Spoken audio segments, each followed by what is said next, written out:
In the shadows, a man silently bore the burden of truth. For over 2 decades, the story of Princess Diana's final hours has been told and retold, captivating the imagination of millions worldwide. From official accident investigations to endless tabloid reports, it seemed we knew every grim detail. However, her bodyguard during her last summer of freedom, a figure tasked with keeping Diana safe until the very moment he couldn't, reveals a different story. Princess Diana's life has always been a mix of fairy tale magic and harsh reality. She captured hearts with her beauty and grace, but behind her public image lay private struggles, personal thoughts, and relentless media harassment. In 1997, she embarked on a new and bold chapter when she became involved with film producer Dodi Al-Fayed, a man whose glamour seemed to match her own desire for romance and excitement. For decades, many have wondered what really happened in those final weeks. Now, a former bodyguard has stepped forward with new claims that shed fresh light on a relationship that ended in the most tragic way possible. People always talk about Princess Diana as if they understood what she was going through. The truth, says the bodyguard, is that Diana was at a crossroads in the summer of 1997. She had divorced Prince Charles the previous year and was eager to redefine herself, no longer just as the people's princess, but as a private individual seeking love and freedom. It was a kind of rebirth, one that came with the hope of escaping life behind palace doors. Her romance with Dodi was sudden, passionate, and surprising to anyone who had observed her before. He was the son of billionaire Mohammed Al-Fayed, owner of the Ritz and the Hotel Rich in Paris. He was also a character. It is striking that he enjoyed mingling with Hollywood stars and organizing grand parties on private yachts. The bodyguard suggests that Dodi offered Diana an escape from the controlled environment she had always known. Supposedly, she felt safe boarding her father's yacht in the south of France, away from the typical line of paparazzi.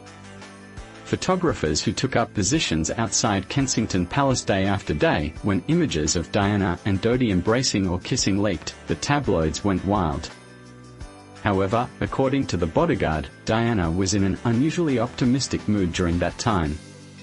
She was tired of men constantly pointing their cameras at her, but she was also convinced that somehow she could handle it. Dodi was famously generous with luxurious gifts, top-floor suites, and dream vacations. Diana had rarely experienced a relationship that allowed her to relax without the rigid royal protocols overshadowing every move. What people may not realize is that Diana had just left behind another relationship, a deeper and more private love with heart surgeon Hasnat Khan. The princess's friends still debate whether she had truly moved on from Hasnat or if Dodi was simply a more public and carefree change of direction. The bodyguard hints that she might have been torn. However, from the outside, it seemed that she and Dodi were enjoying a magical summer traveling along the Riviera. The bodyguard himself had to arrange their security, or at least keep an eye on the paparazzi who followed them everywhere. Although the couple tried to keep a low profile, images of them embracing on the deck frequently appeared in magazines. The bodyguard claims that Diana never confirmed that she and Dodi were engaged, although the rumor was that he was about to propose.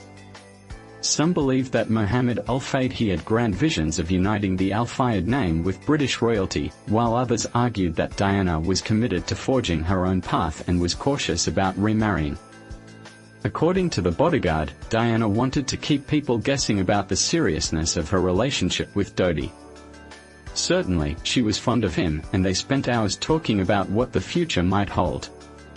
At the same time, the glare of publicity around them was so severe that it felt like they were living in a pressure cooker. That tension, in the bodyguard's words, became the backdrop for the night of August 30, 1997.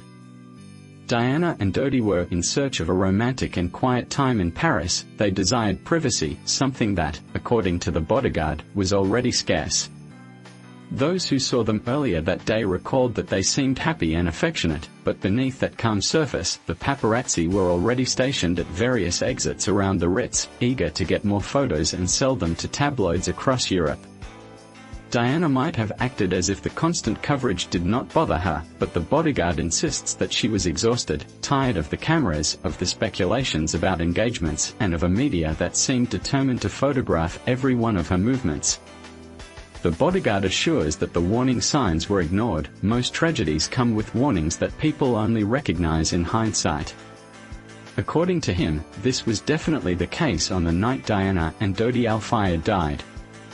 Although many stories have focused on the paparazzi pursuit, the driver's intoxication, or even royal conspiracies, the bodyguard insists that several details could have changed everything if someone had spoken up earlier. First, he points to the security arrangements in general. Diana, possibly the most famous woman in the world, even after losing her with the official title of HR, she was accustomed to traveling with trained protection officers who followed protocols established by the palace's inner circles. But once she stepped out of the official royal circles and entered the domain of a private billionaire, some of those professional layers disappeared. The bodyguard claims that by the time they reached Paris, security was improvised. No one seemed to be fully in charge of deciding which routes were the safest, let alone verifying if the designated driver was up to handling that responsibility. He also believes that relying on the wealthy to manage their exit could have been a fatal oversight. Dodi wanted so badly to outsmart the paparazzi that he proposed an elaborate decoy plan. 2 cars would exit from the front of the hotel, with cameras flashing, while the real duo, Diana, Dodi, and bodyguard Trevor Jones, would slip out the back in a black Mercedes. In theory, it sounds clever, but it turns out it was improvised at the last moment. The paparazzi practically sniffed it out immediately.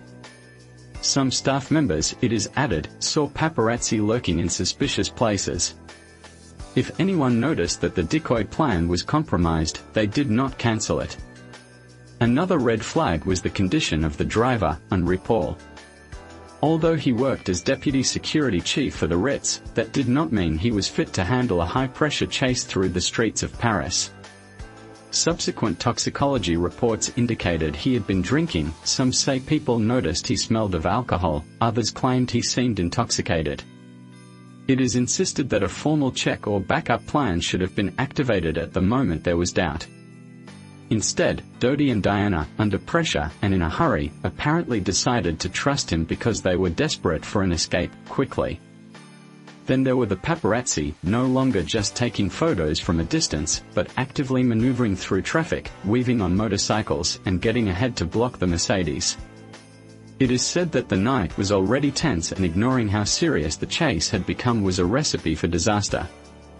Between the late hour, the urgency to avoid the cameras, and the possibility of an impaired driver, everything came together in a catastrophic moment. It is believed that these warning signs could have been addressed. Instead, no one intervened to cancel the night's plan or ensure that a more professional driver was found.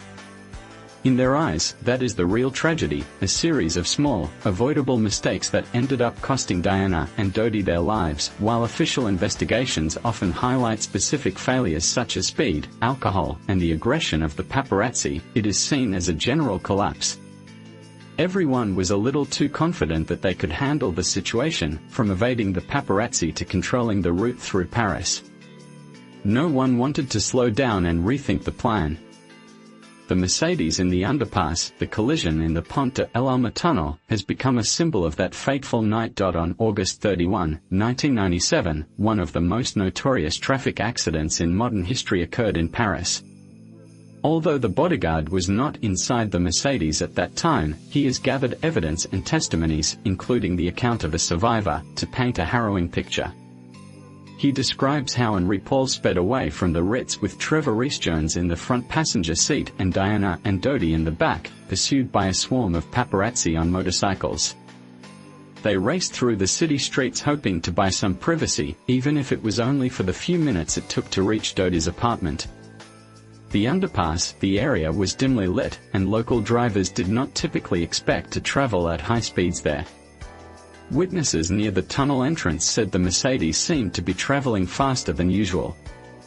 People recall the screeching of tires, the sound of the engine, and then a terrible crash as the car collided with the concrete pillar. According to official investigations, Dodi and Henri Paul were killed instantly. Trevor Jones, who was wearing a seatbelt, was severely injured in the accident, suffering massive facial damage that required extensive reconstructive surgery. Diana was found alive but in critical condition immediately after the crash. Paparazzi continued to arrive. While some tried to help, others were busy taking photos. It was one of those moments that would later be used as evidence of how twisted the paparazzi culture had become. Instead of calling emergency services, they were eager to get the perfect shot. The Bodyguard suggests that the frenzy around the car could have worsened the chaos, impeding calm and orderly rescue efforts. What still haunts the Bodyguard, he says, is the sound of conflicting information in the aftermath. Some bodyguards claim to have heard cries from inside the car, while others were unsure if Diana was still conscious.